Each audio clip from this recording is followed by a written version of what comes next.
Lezi izindaba zethembisa online. Right ake sikubingelele sikwamukele sawubona igama lami ngingumfanelo uphenye ibheshu ngingwakwaZanibe isibongo. Sikwethulela izindaba konke okwenzekayo endaweni yaseThembisa, Ivory Park, Rabe Ridge nezindawo ezisungezile. Right ake sikubingelele sikwamukele sawubona igama lami ngingumfanelo uphenye ibheshu ngingowakwaZanibe isibongo. Sekuphinde kwafika leso sikhathi ke futhi neviki lapho ke singena khona engosini uma ngabe suke sibheka okwenzakalayo ngaphansi ke komkhandlu dolobha waseGuruleni. Ikakhulukazi siyazi ukuthi ke amaphoyisa kwamasipala ayayafike kithi asitshele ke izinkinga ezikhona, asitshele ke futhi ama successes abakhona njengalokhu ke wazi ke sinaye yena ke oyisikhulumi samaphoyisa kwamasipala ngaphansi komkhandlu dolobha waseGuruleni. Uyena ke Lieutenant Kilebogile Thipa ukusho ke Lieutenant Colonel. Yeah, ukuthi ngibiza kahle kanjalo kufanele ngikusho lokho kufanele ke kucace ngingabizi irank yakhe ngendlela engeyinhle kahle. Sinaye ke la sizokwazi ukuthi sikhulumisane naye asichazele ukuthi ke zithini izinto sibuya ke kwi weekend abathi abantu inkulu ithini imphumela nemthelela yayo iweekend abantu abasuke bejabule. Sisabheke kwenye futhi okunye ke sofisa ukuthi mhlawumbe kasichazele kabanzi ngakho kulolu suku namhlanje ukuthi ke mhlawumbe bona njengamaphoyisa kwamasipala bahamba begcine phi njengoba siyazi ukuthi ke kunamaphoyisa lawa ke weSAPS. Siyazi ukuthi kuyaye kube nezinkinga emakhaya ngabe baya attenda kwenzakalani uthini umgomo nemithetho yabo bazokwazi ukuthi nje besichazele. Sikhulume ke nengeyinkinga ke ezithinta kabashayeli kanti nawe uvumelekile ukubeka imbono ukuze sikwazi ukuthi mangabe kuzolandela ngokuzayo sizokhuluma izinto nawe ezikuthintayo kungaba isemateksini ngaba seyimotweni. Uzwile ngevikele edlule sasikhuluma ngendaba ethinta ukuthi ngabe iphoyisa nokulahleka kwelicense egcina isale iphoyiseni kuhamba kanjani. Sizophinde sithi ukubukeza bese siyaqhubeka. Sawubona siyakubingelela. Good afternoon to the awesome viewers of the Tembisa Online. My name is Kilebogile Thipa. I am the EMPD spokesperson with the rank of a Lieutenant Colonel, and thank you for having us. Injalo ke bakwethu angingabe sashaya uzamthilile angingabe sashubhesha ngingabheki emuva ngingabheki phambili. Vele singene kuludaba. Let's talk about EMPD sibheke umsebenzi wayo, successes and also some of izinto abakwazi ukuthi ke beyi-observe. Sister ngiyathemba yonke into ihamba kahle. Konke kuhamba kahle kakhulu baba, but then yazi sisanesikhalo siye eGuruleni Metropolice Department.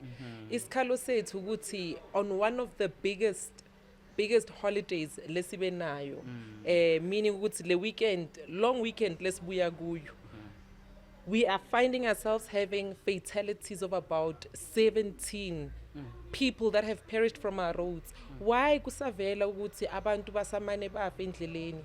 We are talking now combination of drivers of motor vehicles, a pedestrian on our public roads, even a cyclist has passed on, including those that would be passengers within a vehicle. No, truly uyabonisa ukuthi mhlawumbe umsebenzi loku sizama sithi we are imparting knowledge khona la ungasafiki kahle khona. Mhlawumbe iyadingeka baba ukuthi sibe ne understanding, and thina as law enforcement we do have an understanding of what contributing factors are to these fatalities, and singathanda ukuthi sisibeke ngendlela leyo ukuthi mengakhona. We are seeing more and more operators zama-taxi sihamba siphuze endleleni. So in essence they are driving under the influence of intoxicating substances. A taxi would understand ukuthi this is meant for the conveyance of passengers for reward. So illegal limit lebanayo yakhona iphansi kakhulu ukubonisa ukuthi here is a professional driver who then conveys abantu aphuzile njani ngoba mase kuvela ingozi akusase udriver nje or nalabo abawu2 phakathi emotweni. Sithola ukuthi yazini kuyaffecteka abantu abaningi, 16 seats mhlawumbe lesikhuluma ngayo. And we also get certain habits, you know, a cell phone while operating a vehicle, it's a no-go area. And so as a result nathi siyakhala sithi cha mphakathi cha. We cannot have over one weekend abantu abawu17 that perish on our roads. No. Kwamele ukuthi sizilungise as umphakathi, and nathi as law enforcement we need to intensify and have more operations le ukuthi they will cut and curb what is now a scourge sibona kuyiyo. Mhlambe masingase sibheke basically kunama contributing factors siyazi ukuthi kakhulu nale hype yokuthi it's a big weekend umuntu kube ngathi angenza noma ngabe yini afisa ukuyenza ngaleso sikhathi yini abantu bengakwazi ukurelaxa yini abantu bengake behlonipha umthetho imuphi umlayezo esingawukhuluma kubona because umuntu odriver ephethe phone umuntu odriver eshayelile definitely by the time engene emotweni uyazi ukuthi ku wrong so singathini kuyena yini leni esingayikhuluma naye akwazi ukunderstand no ukuthi ukumosha impilo yomuntu kuthatha into encane nje because now maso involved in an accident and it's discovered that you are over the legal limit yetshwala emzimbeni then kuvela ne criminal record phezukwaleko because if a person passes on it then becomes a culpable homicide what more when there is intoxicating substance in the body it then changes to murder so uhlala lapho wena uba ne criminal record out of negligence le ukuthi you were supposed to just avoid altogether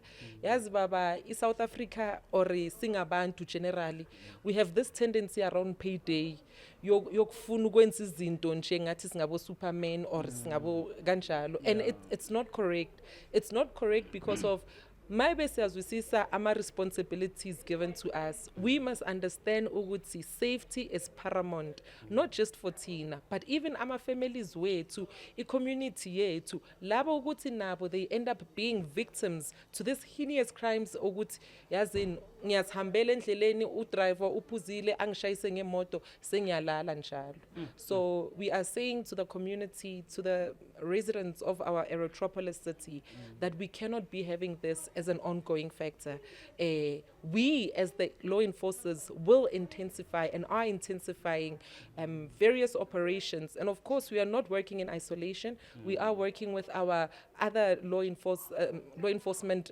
departments we are looking at the South African Police Services we are looking at the Gauteng Traffic Police we're looking at the National Traffic Police and as and when need arises we have other stakeholders that join forces with us but kwamanje nje kusele nomuntu ukuthi it's a community member it's a community leader is a civil servant of some sort is iboss kuma taxi masihlaleni phansi let us impart especially that which would be various associations is now sinokubona mhlambe emateksini bethi hlokomela ngicabanga ukuthi nabo umlayezo abasuke bethi bayawukhipha but it looks like no fruits akunayithelo especially kubafowethu laba bamateksi yiphi enye indlela engenziwa mhlambe harsher punishment kuma cases a success for mhlambe ama drink and drive and everything kuke kwakhona yini la sibona khona ukuthi hayi kwangathi lento kushuthi mawuyenzile ubhekana nomthetho ngendlela enjani khamba kanjani what has been your observation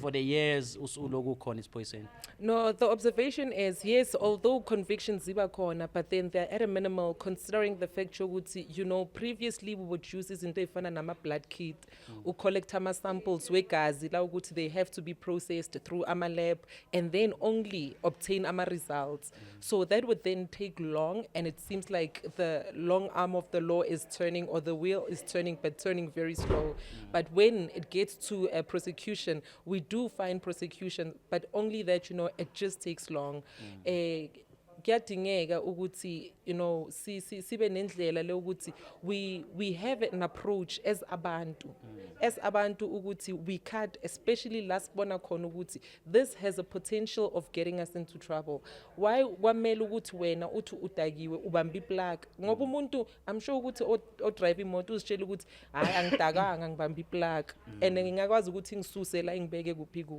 of which that is where we are missing it as a nation we are truly missing it I've seen some of your updates enye into engiyibukayo it looks like nespeed naso siya contribute kuma fatalities I've seen there's a kusheshe that I saw there I don't know if it shayisene in a truck or whatever ikhamba kanjani in terms of the speed nabantu where ezinye izinto can be avoided kwenzakala yazi babutsanipe into ukuthi inkinga we want to be compliant emthethweni masibona i-law enforcer masazi ukuthi there is a camera that is monitoring a speed esithize kundlela ethize you then qhubeka udrive at high speed mase usondela khani uzonciphisa ispeed ukuthi hayi abangiboni mawubona ukuthi simile lapha yana singamaphoyisa senza roadblock khani ufuna ukudonsa ibhandi lokuthi hayi bangangibhalela ibhandi mawube ukuthi uphethe ifone ufuna ukuyibeka phansi at that moment. We need to change our mindset. Speed is another contributing factor. It's drunk driving, it's speed, the use of foreign objects while driving. It is, non-compliance with rules of the road. The fact that there is a traffic sign that would say ukuthi stop wena undlula i-stop sign makutheni ngokuthi imithetho siyazi ukuthi K53 mayothatha ilena siyakho sicala ngawo lama basic concepts ukuthi ayasiprepare adherence to the law. But mase ifike ukuthi ngithi no mina I'm going to drive 180 kilometers per hour because ngihamba evumayo inamapipe kwamele ukuthi ngiloku ngikuruza ukuyale no, it's not it. So we cannot be everywhere as law enforcement, but where we are we always do what is required. But we are also saying that by virtue of us not being able to be everywhere, we need responsible citizens. We need to change the mindset. We need to change the concept. At times we even do these wrong things. Uphuza, udriver nabantwana emotweni. Kusasa we have created that a generation that fails to see right from wrong and that cannot even appreciate such a certain wrongful acts.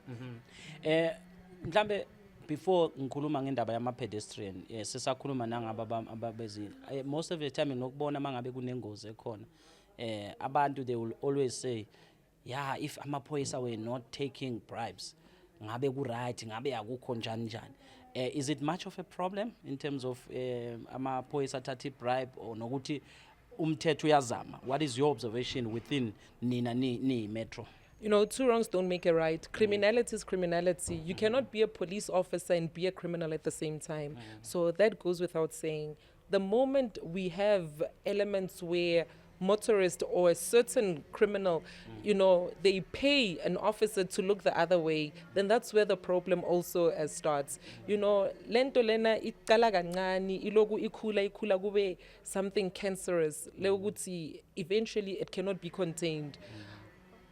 Maybe udrive ondlule ukhuphuke uyele ushiye u20 rand ku colleague makasabuya usakhomba ukuthi hayi mara sengibhadalile lapha yini kona lokho. And we are saying that as law enforcement we cannot be found or seen doing such wrongful acts, and we are saying ukuthi it has to be reported.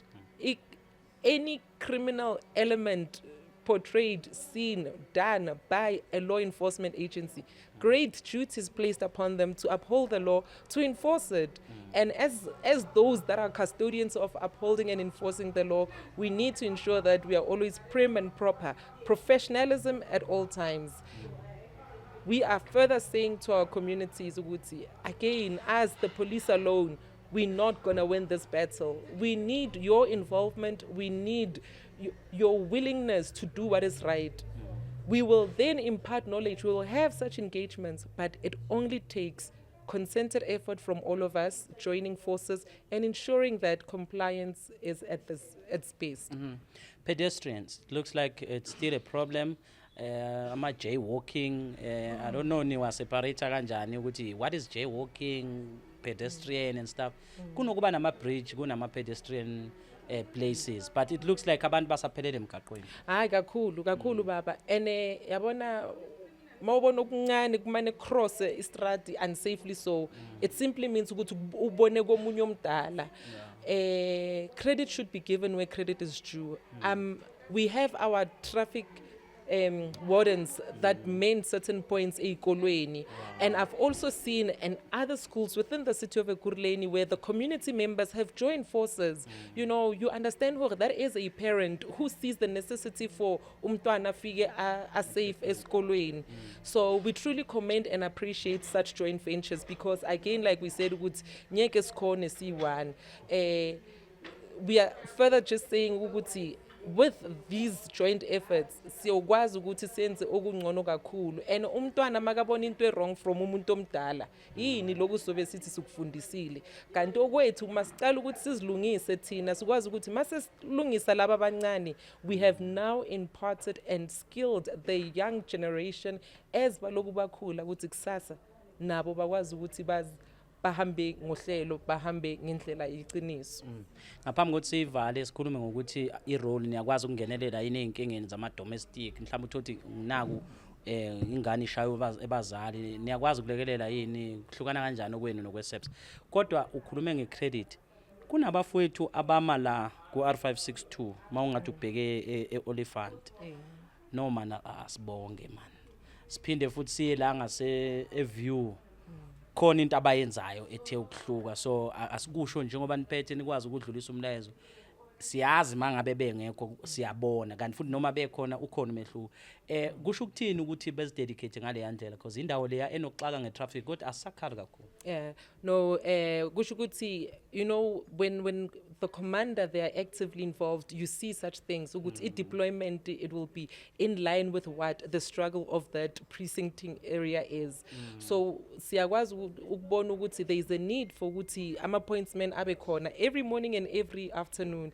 and a commander ia deployer as such colleagues not from me from the man himself Mr. Tzanipe saying credit should be given to you for the awesome and sterling work that you're doing we do take note and we appreciate no man they kunomehluko bafethu bayazi lapha ngibazi ngamagama but I think someday we'll just visit them start ithombe you know la nje view ngase garage mawuthi ungathi ufuna ukuphuma uphinde futhi ube ngale nga R562 angisho ukuthi abanye abenzi kahle kodwa ngincoma nami la ngibona khona ukuthi hayi la kwangathi content no siyabonga baba as we had said the EMPD at your service we are hitting the ground running please where we identify areas of concerns as the community please forward them, bring them forth that they are addressed to.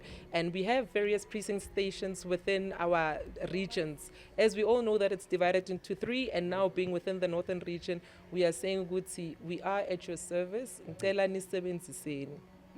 Ningasiza kanjani ezintweni zama domestic? Khamba kanjani nibamba nigcine kuphi and also like social crime? You know, our social crime is still active, doing awareness campaigns pertaining domestic violence, drug abuse, and all those related crimes. Okukhona ukuthi our mandate as much as ifikela kwesinye izinga asisakwazi ukundlulela ngale. Are we trained in terms of domestic violence? Yes, we are trained to take the complaints to ensure that we fill out the registers in terms of the SAPS, and furthermore, we then hand over to the South African Police Services for investigation because they have then the investigative power. We then hand over to them.